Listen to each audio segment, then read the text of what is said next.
Hello everyone, welcome to the Zorawar classes. आप सभी का बहुत बहुत स्वागत है जोरावर क्लासेस पर। और वीडियो स्टार्ट करने से पहले अगेन आप प्ले स्टोर से हमारी ऐप द जोरावर क्लासेस को आप वहां से डाउनलोड कर सकते हैं, जिस पर आपको ये लोगो नजर आएगा और यहाँ से आप जो कंटेंट कोर्स है उसको परचेज कर सकते हैं। अगर आपको कोई भी प्रॉब्लम आ रही है ऐप को डाउनलोड करने में तो आपको नीचे डिस्क्रिप्शन में लिंक दिया गया है ऐप का, तो आप वहां से ऐप को डाउनलोड कर सकते हैं। तो चलिए स्टार्ट करते हैं अपने आज के next 10 questions. So first question is knowledge of the teacher that affects teaching pertains to। तो शिक्षक का ज्ञान जो शिक्षण को प्रभावित करता है वो किसके अंदर आएगा, ये आपको बताना है। That comes under affective domain, cognitive domain, conative domain या फिर psychomotor domain। तो देखिए टीचर का ज्ञान, यहाँ पर नॉलेज ऑफ द टीचर की बात आ रही है। नॉलेज जो है वो आपके कॉग्निशन से रिलेटेड होती है, यानी कि आपके संज्ञानात्मक पक्ष से जुड़ी हुई होती है।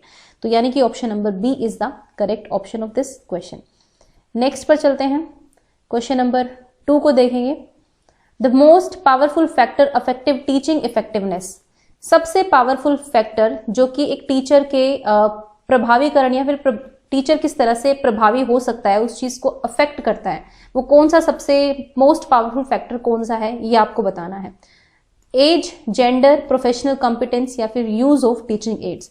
तो देखिए ऑब्वियसली एज का तो कोई मैटर है ही नहीं यहाँ पर। एज का टीचर चाहे 60 साल का टीचर हो चाहे 40 साल का टीचर हो, उसके अंदर वो गुण होने चाहिए कि वो पढ़ा सके। अगर वो पढ़ा सकता है तो 60 इयर्स में भी बहुत ही इफेक्टिव तरीके से पढ़ा सकता है। अगर वो पढ़ाना आता है उसको तो वो 40 साल की उम्र में भी उतना ही अच्छा पढ़ाएगा।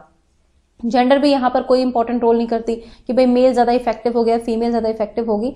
प्रोफेशनल कॉम्पिटेंस यहाँ पर सही आंसर होगा, यानी कि पेशेवर संगता। आपके अंदर प्रोफेशनल कॉम्पिटेंस होना चाहिए, आपके अंदर वो प्रोफेशनलिज्म होना चाहिए कि आप इतने इफेक्टिव टीचर बन सके, क्योंकि teaching is a professional course. तो उस प्रोफेशन में जितनी भी स्किल्स होती हैं, जितनी भी चीजें होती हैं उस प्रोफेशन की, वो आपके अंदर होनी चाहिए। यानी कि एक टीचर बनने के जितने भी गुण होते हैं वो सारी चीजें आपके अंदर होनी चाहिए, तभी आप जो है बहुत ही इफेक्टिव टीचर बन पाएंगे और इफेक्टिव टीचिंग कर पाएंगे। यूज ऑफ टीचिंग एड्स जो होता है वो सेकेंडरी चीज होती है, प्राइमरी नहीं होती है। तो option number C is the correct option. Next है the utilization of smart classroom facility depends upon.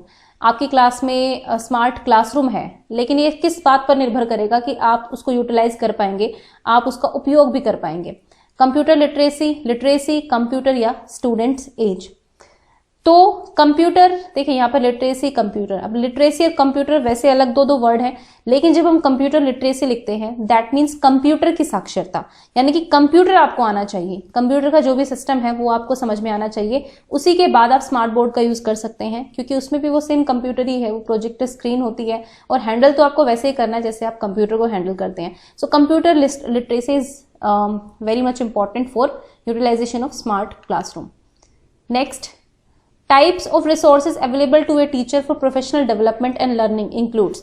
तो जो रिसोर्सेज आपको चाहिए, टीचर को चाहिए फॉर प्रोफेशनल डेवलपमेंट और लर्निंग के लिए, कि उसकी खुद की प्रोफेशनल ग्रोथ हो, उसकी लर्निंग हो, तो इसमें क्या क्या चीजें होनी चाहिए। प्रोफेशनल लिटरेचर, यानी कि पेशेवर जो साहित्य है टीचिंग से रिलेटेड वो आप पढ़ेंगे। कलीग्स भी होने चाहिए। प्रोफेशनल एसोसिएशंस जो संघ होते हैं वो। प्रोफेशनल डेवलपमेंट एक्टिविटीज, और जितनी भी एक्टिविटीज होती है प्रोफेशनल डेवलपमेंट के लिए वो सभी होनी चाहिए। तो देखिए यहाँ पर यही है कि types of resources available to a teacher for professional development and learning. तो ऑब्वियसली हमें लिटरेचर भी चाहिए, हम अपने कलीग से भी सीखते हैं। आप अकेले जो हैं पढ़ा रहे हैं कहीं पर, और आप मतलब वो कहते हैं ना कि एक से भले दो, 2, 3, 4, 5 जब टीचर्स आपस में इंटरेक्ट करते हैं, अपने कलीग से साथ इंटरेक्ट करते हैं, उनकी स्ट्रेटेजीज को समझते हैं, खुद की स्ट्रेटेजीज को उनको समझाते हैं, तो ये भी इंपॉर्टेंट हो जाता है। प्रोफेशनल एसोसिएशंस भी बहुत जरूरी होती है, जो व्यवसायिक संघ होते हैं आपके। सपोज आप टीचिंग लाइन में है तो टीचर्स की एसोसिएशन इंपॉर्टेंट है। अगर आप किसी और भी उसमें इन्वॉल्व हैं तो वहां पर भी एसोसिएशंस इंपॉर्टेंट होती हैं। प्रोफेशनल डेवलपमेंट एक्टिविटीज तो होनी ही चाहिए। तो option number C is the correct option, यानी कि 1, 2, 3, 4 सभी आपके लिए इंपॉर्टेंट है। नेक्स्ट देखते हैं, which one of the following learners characteristic not affects the efficiency of their learning. तो इनमें से कौन सी ऐसी विशेषता है जो लर्निंग की एफिशिएंसी को नहीं अफेक्ट करेगी। ठीक है, ये बताना है, मतलब लर्नर की, एक बच्चा है उसके अंदर इनमें से कौन सी चीज है जो उसकी लर्निंग को इफेक्ट नहीं करेगी, ये आपको बताना है। मेंटल मैच्योरिटी, इंटरेस्ट, एटीट्यूड या फिर जेंडर। देखिए मेंटल मैच्योरिटी की जहां हम बात करते हैं तो हमें पता है कि पियाजे कहते हैं ना कि बायोलॉजिकली मैच्योर होना चाहिए बच्चा। अगर बच्चा मैच्योर ही नहीं है तो आप उसको कुछ नहीं सिखा सकते। आप एक 2 साल से बच्चे से एक्सपेक्ट नहीं करेंगे कि वो बहुत ही फ्लुएंट स्पीकिंग करे या फिर बहुत ही फ्लुएंट हैंडराइटिंग उसकी होनी चाहिए, वो नहीं होगी। इंटरेस्ट बच्चे का बहुत इंपॉर्टेंट होता है, वो भी उसके लर्निंग को इफेक्ट करता है। अगर बच्चा उस एक्टिविटी में लगा हुआ है जिसमें उसको इंटरेस्ट ही नहीं है तो लर्निंग होगी कहाँ से। एटीट्यूड बच्चे का बहुत जरूरी है, यानी कि उसका पॉजिटिव या नेगेटिव जो भी एटीट्यूड होता है किसी भी तरफ, किसी टॉपिक की तरफ, कंसेप्ट की तरफ या फिर किसी एक्टिविटी की तरफ, वो भी उसकी लर्निंग को अफेक्ट करता है। जेंडर यहाँ पे कोई इशू नहीं है, ऐसा नहीं है कि मेल होगा तो सिर्फ ये चीजें सीखेंगी, फीमेल होगी तो सिर्फ ये चीजें सीखेंगी, वो वाली बातें नहीं होती है। तो जेंडर अफेक्ट नहीं करता है, बल्कि ये सारी चीजें ऊपर की वो इफेक्ट करती हैं। तो option number D is the correct option. Next है the group in which independent variable is present is known as. तो भाई वो ग्रुप बताओ जिसमें इंडिपेंडेंट वेरिएबल प्रेजेंट होता है। एक तो होता है इंडिपेंडेंट वेरिएबल, एक होता है डिपेंडेंट वेरिएबल। तो इंडिपेंडेंट वेरिएबल का क्या असर हो रहा है डिपेंडेंट वेरिएबल पर, ये चेक किया जाता है, और ये चेक किया जाता है एक्सपेरिमेंटल ग्रुप्स में। तो प्रयोगात्मक समूह भी बोल सकते हैं आप इनको, ठीक है। एक्सपेरिमेंटल ग्रुप में आपके डिपेंडेंट इंडिपेंडेंट दोनों वेरिएबल प्रेजेंट होते हैं। तो option number C is the correct option. Next है in teachers adjustment the main role lies in. Teacher के एडजस्टमेंट में किसका सबसे ज्यादा मुख्य रोल होता है? स्टूडेंट्स का, कम्युनिटी का, टीचर का खुद, या फिर प्रिंसिपल का? तो बताइए इसका क्या आंसर होगा। Question is very easy. तो भाई टीचर कितना एडजस्ट कर पाएगा, सबसे पहले टीचर पर ही डिपेंड करता है कि वो खुद कितना ज्यादा मतलब एक्टिव है, कितना ज्यादा पैसिव है, उसके ऊपर डिपेंड करता है।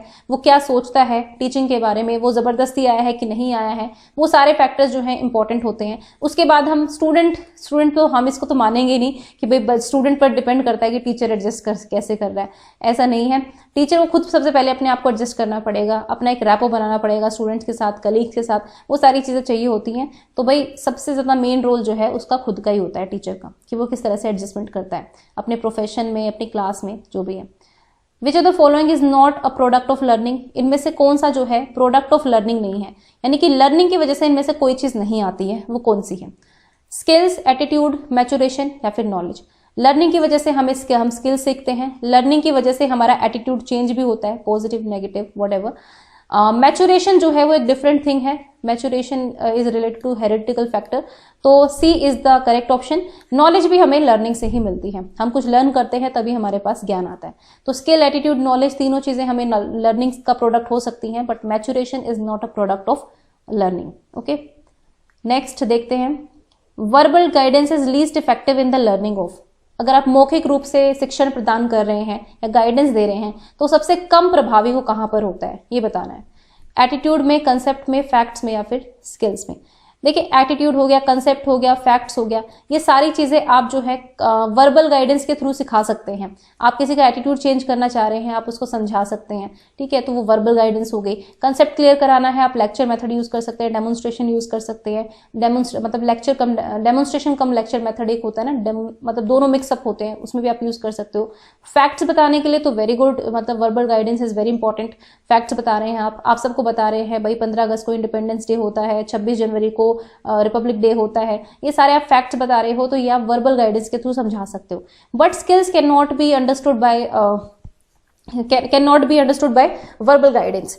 कहने का मतलब ये है कि कोई भी कौशल आप सीखते हैं, जैसे टीचिंग स्किल है, उसके लिए आपको डेमोन्स्ट्रेशन करने पड़ेंगे, आपको मतलब उसमें बहुत सारी चीजें सीखनी पड़ेंगी। उसके बाद अगर मैं कहूँ ड्राइविंग स्किल है, ठीक है, ड्राइविंग स्किल है, उसके लिए आपको अलग से चीजें सीखनी पड़ेगी। तो कौशल जो है वो अर्जित किया जाता है धीरे धीरे, केवल वर्बल गाइडेंस उसमें काम नहीं आती है, उसमें प्रैक्टिकल चीजें भी आपको करनी पड़ती है, जो वोकेशनल एजुकेशन कहते हैं ना, जिसको आप करके सीखते हैं तभी कोई स्किल आपको आती है। आप टीचिंग ऐसे कहने से आपको टीचिंग नहीं आएगी, आपको थोड़ा सा पढ़ाकर, जैसे टीचिंग प्रैक्टिस होती है ना, जो आपकी टीपी होती है, जब आप डाइट कर रहे होते हैं, बी.एड जो भी करते हैं आप, उसमें जो टीचिंग प्रैक्टिस होती है वो बहुत ज्यादा इंपॉर्टेंट होती है, और उसके बेसिस पर ही जो है आप टीचिंग मतलब एक अच्छे टीचर बन पाते हैं। जब तक आप बच्चों से डायरेक्टली डील नहीं करेंगे तब तक कैसे काम चलेगा, तो प्रैक्टिकल है वो भी। तो कोई भी स्किल ऐसे ही तब तक नहीं आती जब तक कि आप उसको करके नहीं देखते हैं, तो वर्बल गाइडेंस वहां पर सबसे कम इफेक्टिव होती है। नेक्स्ट देखते हैं, लास्ट क्वेश्चन है डिफरेंसेस इन लर्निंग स्टाइल। जो बच्चों की लर्निंग स्टाइल होते हैं ना, कोई कैसे सीखेगा, कोई कैसे सीखेगा, इसमें मे बी एट्रीब्यूटेड टू, तो इसमें जिम्मेदार ठहराया जा सकता है किसको? Socialisation process of learning of the learner, कि बच्चों का जो सोशलाइजेशन है वो कैसे हुआ है, इस पर डिपेंड करता है उनका लर्निंग स्टाइल। इकोनॉमिक कंडीशन कैसी है फैमिली की, इस पर डिपेंड करता है, या फिर कौन सी स्ट्रैटेजीज बच्चे अपना रहे हैं इस पर डिपेंड करता है, या फिर पेरेंटिंग ऑफ द चाइल्ड, या फिर बच्चे का लालन पालन या पालन पोषण कैसे किया गया है इस पर डिपेंड करता है। देखिए ध्यान से समझिए इस क्वेश्चन को। लर्निंग स्टाइल है कि कोई भी कुछ बच्चों को जो है म्यूजिकल वे में, जो आप गार्डनर की थ्योरी है उसको एक बार माइंड में लेकर आ सकते हैं दोबारा से। जैसे कि कोई बच्चा जो है वो एक्टिविटी करके सीखता है, लर्निंग बाय डूइंग करता है, कोई लेक्चर मेथड से भी सीख जाता है, कोई डेमोन्स्ट्रेशन से सीखता है, कोई एक्सपेरिमेंट करके सीखता है, कोई प्ले वे मेथड से सीखता है। तो लर्निंग स्टाइल बहुत तरीके के हो सकते हैं। इसमें एक और कैटेगरी होती है ऑडिटरी लर्नर्स होते हैं, विजुअल होते हैं, कुछ चित्र देखकर समझते हैं, कुछ शब्द देखकर समझते हैं, तो बहुत सारी चीजें हैं। तो ये किस पर डिपेंड करता है, ये बच्चे की थिंकिंग स्ट्रैटेजीज पर डिपेंड करता है कि बच्चा किस तरह से सोच रहा है, उसके सोचने का ढंग या उसके द्वारा अपनाई गई रणनीति के अकॉर्डिंग होता है। अगर एक बच्चे को लगता है कि नहीं यहाँ पर मुझे पिक्चर देखने की जरूरत है, पिक्चर से समझ में आएगा, वो वहीं से समझेगा। सोशलाइजेशन से इसका कोई वो नहीं है कि भाई सोशलाइजेशन प्रोसेस ऐसा होगा तो ही लर्निंग स्टाइल ऐसा होगा। इकोनॉमिक का तो कोई मतलब ही नहीं बनता है, पेरेंटिंग का भी यहाँ पर कोई खास रोल नहीं है। तो option number C is the correct option. So guys, this was the video for today. I hope you like it, and please download our app and purchase the course because it is very important for all the aspirants of KVS exam. और आप लोग अगर इस content को purchase करेंगे तो आपको खुद सेटिस्फाइड फील होगा, I can assure you for that. ठीक है, so चलिए फिर अपनी मेहनत को जारी करना ही है आपको, क्योंकि जैसे वैकेंसी एडवर्टाइज होगी एकदम से 2-4 महीने के गैप में आप पढ़ना आपके लिए मुश्किल होगा, इसलिए आप अभी से कंटिन्यूस रखिए अपनी स्टडी को। Thank you for watching the Zorawar classes.